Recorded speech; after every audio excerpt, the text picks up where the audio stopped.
السفر رقم 24 في الكتاب المقدس هو سفر أرميا،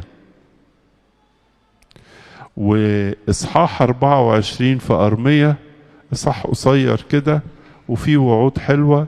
اخترت لكم وعد صغير خالص يضاف كتأمل من تأملات الآباء، هو 4 كلمات. بيقول: أجعل عيني عليهم للخير. أجعل عيني عليهم للخير. وكأن الرسالة بتاعت ربنا النهاردة اللي بيقدمها لنا بيقول لنا كده: أجعل عيني عليهم للخير.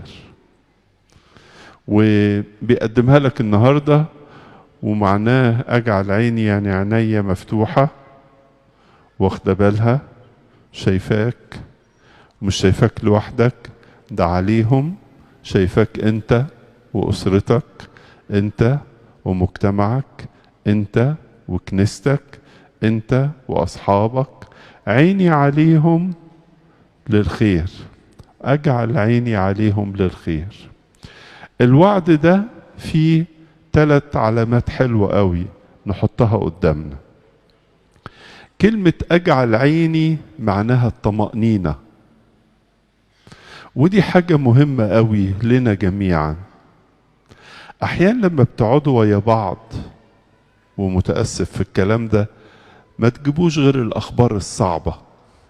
شفت كيلو البصل بكام؟ مش كده؟ شفت مش عارف السكر بقى بكام؟ شفت العملات الأجنبية بقت بكام؟ وتجيب أخبار إيه؟